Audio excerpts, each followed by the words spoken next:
Hello प्यारे बच्चों, आज हम करेंगे डायरेक्टरेट ऑफ एजुकेशन की हिंदी की कार्यपत्रिका। और ये कार्यपत्रिका है कक्षा 4 के बच्चों के लिए और 26 तारीख की वर्कशीट है 118 नंबर की। यहाँ अपना नाम और यहाँ अपने अध्यापक व अध्यापिका का नाम। नमस्ते प्यारे बच्चों, क्या आप जानते हैं कि आज कौन सा दिन है?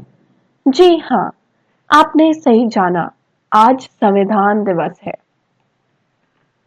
डॉक्टर भीमराव अंबेडकर को भारत के संविधान का जनक कहा जाता है। 26 नवंबर का दिन भारत में संविधान दिवस के रूप में मनाया जाता है। इसी दिन 26 नवंबर को वर्ष 1949 में संविधान सभा द्वारा भारत के संविधान को स्वीकृत किया गया था, जो कि 26 जनवरी 1950 को प्रभाव में आया। तो बच्चों, जो ये संविधान दिवस है इसे कहते हैं इंग्लिश में कॉन्स्टिट्यूशन डे। कौन सा डे? Constitution day. तो 26 जनवरी को हम संविधान दिवस मनाते हैं और इसके जनक किसे कहा जाता है? संविधान का जनक डॉक्टर भीमराव अंबेडकर को कहा जाता है। और 26 जनवरी वर्ष 1949 में क्या हुआ था? भारत के संविधान को स्वीकृत किया गया था, लेकिन प्रभाव में कब आया? 1950 में। ठीक है, 26 जनवरी 1950 में ये प्रभाव में आया और 26 नवंबर को इसे स्वीकृत किया गया। अगला, प्रिय बच्चों, आज हम लघु नाटक थप रोटी थप दाल के बारे में जानेंगे। यह बच्चों के खाने के खेल से जुड़ा हुआ नाटक है। सभी बच्चे इस नाटक को अच्छे से पढ़िए और नीचे लिखे प्रश्नों के उत्तर दीजिए। तो थप रोटी थप दाल आप पढ़ेंगे क्योंकि अब हमें उसी चैप्टर के उसी पार्ट के प्रश्नों के उत्तर देने हैं। पहला प्रश्न है पाठ संबंधी क्रियाकलाप। इस नाटक में बच्चे रोटी बनाने का खेल खेलते हैं। कौन सा खेल खेलते हैं? रोटी बनाने का। आप अपने साथियों के साथ कौन कौन से खेल खेलते हैं? तो अब आपने बताना है कि आप अपने साथियों के साथ कौन कौन से खेल खेलते हैं। ठीक है, जैसे इस नाटक में तो बच्चे रोटी बनाने का खेल खेलते हैं। आप अपने साथियों के साथ कौन कौन से, हम वो लिखेंगे। तो जैसे क्रिकेट, हम लिख लेते हैं क्रिकेट। ठीक है, आप यहाँ पे लिख देती हूँ इसे हटा के, और ये रहा क्रिकेट। बड़े ध्यान से देखेंगे, गलत नहीं होना चाहिए। क्रिकेट। ठीक है, क्रिकेट। क्रिकेट खेलते हैं बहुत सारे बच्चे अपने दोस्तों के साथ, क्रिकेट। फिर हम लोग घर में जब होते हैं साथ में क्या खेलते हैं? छुपन छुपाई भी खेलते हैं। क्या खेलते हैं? छुपन छुपाई। छुपन छुपन छुपाई। ठीक है, छुपन छुपाई। छुपन छुपाई। ठीक है, छुपन छुपाई भी हम लोग खेलते हैं। फिर और कौन से खेल खेलते हैं? फुटबॉल खेलते हैं, बास्केटबॉल खेलते हैं, बहुत सारे हैं। पकड़म पकड़ाई खेलते हैं, है ना? तो पकड़म पकड़म पकड़ाई, पकड़म पकड़ाई खेलते हैं, पकड़म पकड़ाई, छुपन छुपाई। और आप जो भी खेल खेलते हैं आप वो लिख सकते हैं। बैडमिंटन खेलते हैं। अब अगला लिख लेती हूँ मैं, यहाँ पे लिख देती हूँ आपके लिए बैडमिंटन। 4 गेम लिखने, बैडमिंटन, मिन और यहाँ पे डॉट, मिनटन, ट बैडमिंटन। ठीक है, बैडमिंटन। क्रिकेट, कॉमा छुपन छुपाई, कॉमा पकड़म पकड़ाई, और यहाँ पे बैडमिंटन। तो ये हो गया पहला प्रश्न। इस पाठ में हमने आटा, घी, दाल, दही, साग, चीनी, मक्खन आदि खाने की चीजों के बारे में पढ़ा। क्या आप स्वाद के अनुसार खाने की चीजों के नाम को तालिका में भरने में हमारी मदद करेंगे? जी हाँ, जैसे मीठा क्या होता है? हलवा। तो चलो, यहाँ पे स्वाद लिखा है, यहाँ हम खाने की चीजों का नाम लिखेंगे। खट्टा, तो खट्टा क्या होता है? सबसे मतलब खट्टा अगर आप देखेंगे, नींबू बहुत खट्टा होता है, लेकिन वही है, खाने की चीजों का ही नाम लिखना है तो नींबू, ठीक है, नींबू बहुत खट्टा होता है, नींबू। और जो अचार होता है, आम का अचार हो या नींबू का अचार हो, वो भी कैसा होता है, बहुत खट्टा, ठीक है। मीठा, मीठा हलवा होता है, ऊपर लिखा हुआ भी है, मीठा हलवा होता है, खीर मीठी होती है, जलेबी मीठी होती है ना, कितनी सारी चीजें। हलवा लिख लो या आप खीर लिख लो, जलेबी लिख लो, गुलाब जामुन लिख लो, ठीक है, बहुत सारी चीजें। मैं यहाँ पे हलवा, खीर और जलेबी लिख देती हूँ। आपको गुलाब जामुन लिखना है तो आप गुलाब जामुन भी लिख लीजिए। क्योंकि जगह कम है इसलिए मैं जलेबी लिख रही हूँ। जलेबी।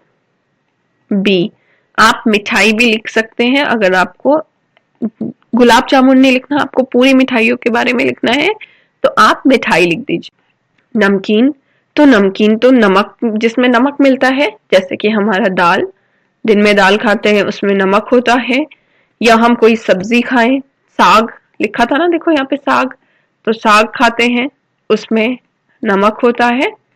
तीखा, तीखी मिर्ची होती है, मिर्च जो बहुत ही तीखा होता है, मिर्च होता है तीखा, ठीक है। चटनी बहुत तीखी होती है, क्योंकि चटनी बनाई ही इसलिए जाती है कि तीखी लगे, एकदम खाने में मजा आ जाए। चटनी, चटनी, ठीक है। ये हो गया आपका तालिका पूरी। अब देखते हैं निम्नलिखित प्रश्नों के उत्तर दीजिए। कौन कौन से पकवानों को गर्मा गर्म खाने में मजा आता है? कौन से ऐसे पकवान, वैसे देखा जाए तो मैक्सिमम चीजें ऐसी हैं जिसे गरम गरम खाने में मजा आता है। जलेबी ऐसी है जैसे गरम गरम खाओ मजा आता है। और भी जैसे आपका ये हो गया गाजर का हलवा खा लो, या आप गुलाब जामुन, गुलाब जामुन तो ठंडा भी ठीक लगता है, लेकिन हाँ हलवा, हलवा हो गया, पूरी हो गई, ये सारी चीजें गरम गरम खाने में ही मजा आता है।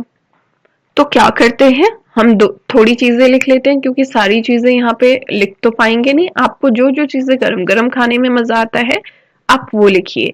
जैसे हलवा, हलवा खाओ गरम गरम, मजा आ जाता है। खीर खाओ गरम गरम, मजा आ जाता है। फिर आपके ये पराठे हो गए या रोटी हो गई, आपकी साग और रोटी, सरसों का साग, रोटी मक्के की रोटी, तो आपकी सब्जी रोटी हो गई, ठीक है। इसे खा लो गरम गरम, बहुत मजा आ जाता है। फिर और आपके पकौड़े, समोसे, इतनी चीजें हैं जो सिर्फ गरम खाने में ही मजे आते हैं। और खासकर सर्दियों में समोसे या समोसा, जो मर्जी लिखो, उसके बाद पकौड़े, ठीक है, ये सब। और इसके बाद मैं लिख रही हूँ आदि। आपको जितने नाम फिट करने हैं आप फिट कीजिए, और उसके बाद लिख दीजिए आदि, मतलब एक्सेट्रा, और भी ऐसी कई चीजें हैं, ठीक है। अगला है दूध से बनने वाली किन्हीं 4 चीजों के नाम लिखिए। तो जो दूध से बनती है उनमें से किसी 4 चीजों का नाम लिखना है। जैसे देखा जाए दही, दही, मक्खन, मक्खन भी दूध से ही बनता है, मक्खन, ख न, मक्खन। फिर पनीर जो है आपका वो भी दूध से ही बनता है ना, पनीर, पनीर। और ये रहा आखिरी जो कि है लस्सी, ठीक है, लस्सी। और भी बहुत चीजें हैं, आइसक्रीम है, और आपकी ये है आइसक्रीम है, मिठाई है, ये सब भी दूध से ही बनता है, खोया है, तो आप इनका भी नाम लिख सकते हैं। अगला प्रश्न है, सरला ने कहा मैं दही का मट्ठा। ये देखो एक शब्द ये रहा, मट्ठा भी लिख सकते हो, मट्ठा भी दूध से बनता है। सॉरी, दही का मट्ठा, तो ये दूध से ही बनता है, दूध से जब दही नहीं जमेगी मट्ठा कैसे बनेगा, है ना। तो सरला ने कहा मैं दही का मट्ठा चला दूंगी। दही का मट्ठा चलाने का मतलब है दही बिलोना या दही से लस्सी या छाछ बनाना। किन्हीं 2 चीजों के नाम बताइए जिन्हें हम बोलते, घोलते या बिलोते, घोलते या फेंटते हैं।